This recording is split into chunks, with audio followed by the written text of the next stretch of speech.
Welcome back to lesson 7, your halfway point.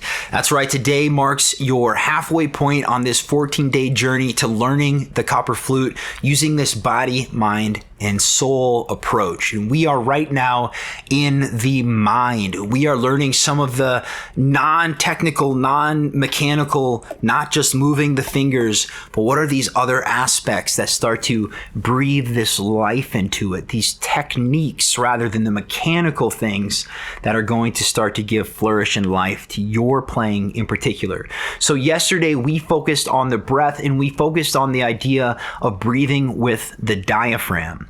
Now today I'm going to introduce something that a lot of people would shy away from, and a lot of teachers even might say, oh, don't try and introduce that. That's way too early. People aren't ready for that.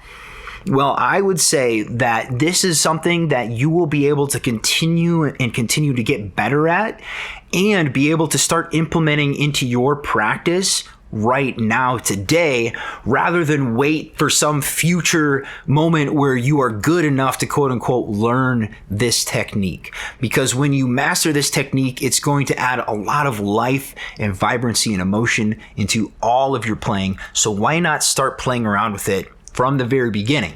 So that technique is called vibrato. And so with our vibrato, what that means is some type of rhythmic change in something. So that can be a change in pitch. It can be a change in tempo. It can be a change in note velocity or how loud the note is. There are a few different ways to do it, and the one that I want to introduce you to is writing right off the back of yesterday's lesson with our diaphragm breathing, and it sounds like this right here.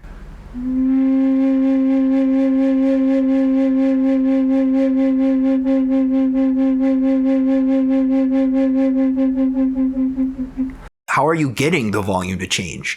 And so I'm going to teach it without even blowing into this.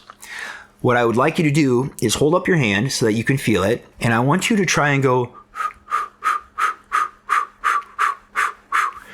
a little bit more harder puffs of air initially. And what you want to start doing is, as you're going, starting and stopping, because you know how to do that, right? You're going to not stop all the way. Try and just and see if you can softly blow and have, as you're blowing, little bigger puffs of air. And that is the same thing here. And it's a little almost even harder to maintain without blowing because you don't have any of what's called back pressure. You just blow and all your air goes out. But it's important you can get that feel on your hand.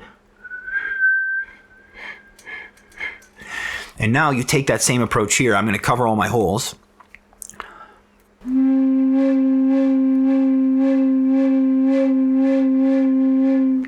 And you're seeing if you can have those little puffs of air that are a little harder.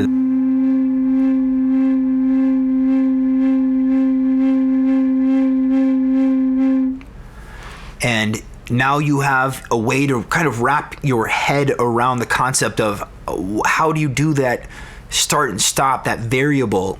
And so the idea is rather than a start and stop, it's a keep going with a little kick,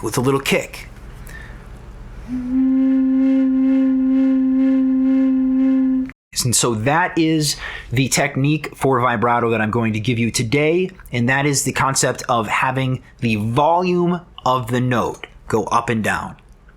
So go ahead and you can implement that into the same practice that you're doing, those same patterns. So what I'd like you to be doing is still running through each one of those every single day. And if you find one that you kind of fall into as you're just sitting there, you can run through. If that gets boring, switch to a new one, And the other thing that you have now is as you're blowing through and as you're supporting your breath with your diaphragm, instead of just making the practice about just working through it, you can start to support your diaphragm and practice this part.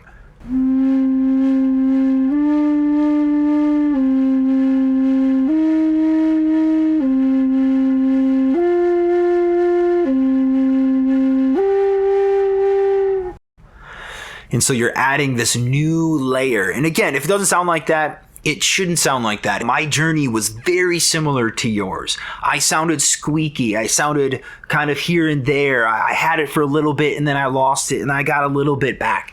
That's part of the journey and that's okay. Just long as you are getting in those reps each day, just running through those little puzzles, whether you are doing the full practice, you're able to now try and implement some of your vibrato, or you're just sitting there running through the hand movements. The important part is that throughout all of this, you just keep doing it, because you just keep doing it and it keeps getting easier and more natural. And then we end up in that soul section where you are just saying things with your music. This is a language that you are using to say what is on your mind, what's on your heart, what's on your soul. So I will see you tomorrow, where I'm going to introduce another type of vibrato that you can use to add rich, beautiful, nuanced texture to your playing.